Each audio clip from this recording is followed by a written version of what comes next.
जब दो डाइवर्स एक इंस्पेक्शन के लिए प्लान कर रहे थे, जब वो एक डैम में कूदने वाले थे और उन्हें सिर्फ 15 मिनट में उस डैम से बाहर भी निकलना था, एक भी छोटी सी गलती उनकी जान ले सकती थी। और वहाँ पर ही क्या ट्रेजेडी हो गई कि दोनों की जान पर बनाई। आइए इसी स्टोरी के बारे में बात करते हैं इस वीडियो में, पर उससे पहले एक छोटी सी रिक्वेस्ट है, ऐसी ही और इंटरेस्टिंग स्टोरी वाली वीडियोस हमने पहले ही चैनल पर डाल रखी हैं, आप वो भी चेक कर सकते हैं और चैनल को सब्सक्राइब जरूर से कर लेना। ये बात शुरू होती है 27 अक्टूबर 2020 में, जब दो डाइवर्स जिनका नाम एरिक रॉबर्ट और एलेक्स पैक्सटन था, जो लेक ओलिवर डैम जो कि कोलंबिया जॉर्जिया में स्थित है उसमें कूदने वाले थे और इंस्पेक्शन करके तभी थोड़े टाइम में वापस भी आने वाले थे। जिस कंपनी में ये दोनों डाइवर्स काम करते थे, उनकी रिस्पॉन्सिबिलिटी थी उस डैम के सारे वाटर सिस्टम को क्लीन रखना और बनाए रखना, जिस कंपनी का नाम जॉर्जिया पावर था। और इसी के सारे एम्प्लॉयज इसी डैम के लिए भी काम करते थे। और जिस डैम में वो आज इंस्पेक्शन करने जा रहे थे वो हाइड्रो इलेक्ट्रिक डैम थी,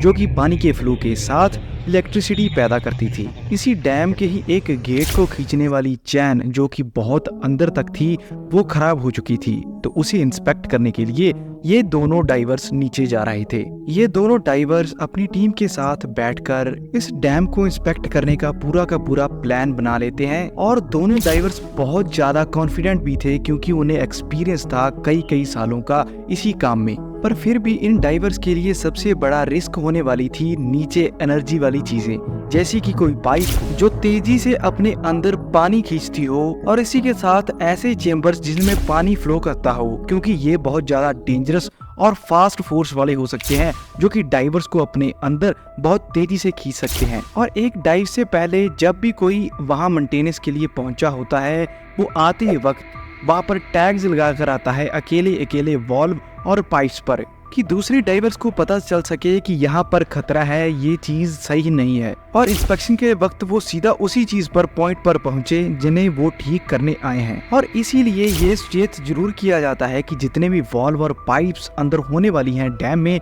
वो सारी की सारी लॉक हों और उनके ऊपर लॉग आउट और लॉक वाले टैग जरूर लगे होने चाहिए। इसीलिए नीचे जाने से पहले लोटो की जो चेकलिस्ट होती है वो भी चेक करनी बहुत जरूरी है, जिसके ऊपर डैम के अकेले पार्ट की इन्फॉर्मेशन पड़ी होती है। और दोनों डाइवर्स डाइव से पहले इस चेकलिस्ट को चेक भी कर लेते हैं और अपनी तैयारी में एक छोटी सी डाइव अपनी प्रिपरेशन में लगा भी लेती हैं, जिसमें कि उन्हें तसल्ली हो जाए कि नीचे जाकर और कुछ भी नहीं होगा। और वो अपने मीटर्स अंदर फेंकते हैं उसी लोकेशन पर जिस पे उन्होंने जाना है, और उन्हें पता चलता है कि कोई भी एक्स्ट्रा वाटर फ्लो वहां पर नहीं है, यानी कि ये जगह सेफ चल रही है। डैम के गेट नंबर 3 पर ये अपनी सारी प्रिपरेशन कर लेते हैं, और एरिक जिसे सुपरवाइजर बनाया जाता है, वो एक चैन और पाइप अलग से चेक कर लेता है, क्योंकि उसे पता होता है कि डैम के अंदर मेंटेनेंस करने के लिए एक से ज्यादा बार डाइविंग करनी पड़ेगी। तो वो यही खुद चाहता है कि अपने पार्टनर की बजाय वो ज्यादा नीचे जाए। और जहाँ से वो कूदने वाले थे, ये वही गेट था जिसे ऊपर करने के बाद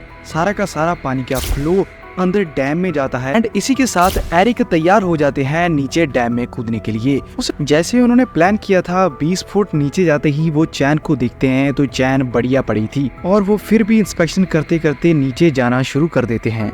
और तभी एरिक को एक ऐसा प्रेशर फील होता है जो उसे तेजी से अपनी ओर खींच रहा था, और कुछ भी रिस्पॉन्स करने से पहले एक ही झटके में उसकी बॉडी का राइट हैंड पाइप में फंस जाता है, और 850 पाउंड का प्रेशर एकदम एरिक की बॉडी पर पड़ता है। और इतना प्रेशर झेलकर अपनी बॉडी को वापस खींचना लगभग मुश्किल ही था, और इसीलिए एरिक जोर से चिल्लाने लग पड़ता है कि मैं फंस गया, मुझे बाहर निकालो।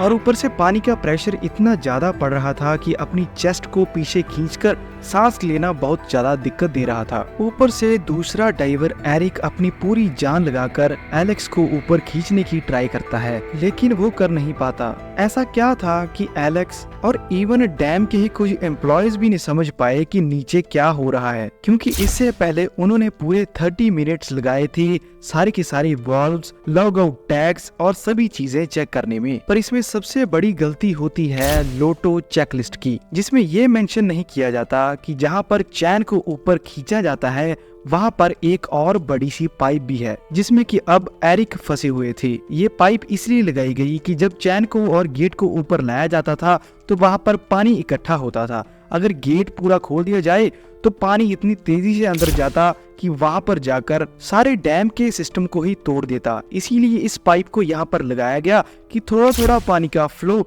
इस पाइप के जरिए होता रहता। और इस पाइप को बंद करने के लिए 2 वॉल्व थी डैम में, और दोनों में से एक तो चेक लिस्ट में दी गई थी जिसे कि चेक किया गया तो वो बंद भी थी, पर एक ऐसी वॉल्व भी रह गई जिसे कि बंद करना सभी भूल गए। पूरे 30 मिनट्स ढूंढने के बाद उनको ये वॉल्व मिलती है डैम के सबसे ऊपर एक बंद दरवाजे के पीछे, जिसे कि बाद में बंद कर दिया जाता है। पर एरिक के केस में बहुत बड़ा एक डैम का प्रेशर एक साइड था और दूसरी साइड सिर्फ 10 इंच की एक छोटी सी पाइप। तो आप सोच सकते हैं कि कितना ज्यादा प्रेशर इस वक्त एरिक की बॉडी पर पड़ रहा था, और इसको रोकने का सिर्फ एक ही तरीका था कि इस छोटी सी 10 इंच की पाइप को बाहर से बंद कर दिया जाए।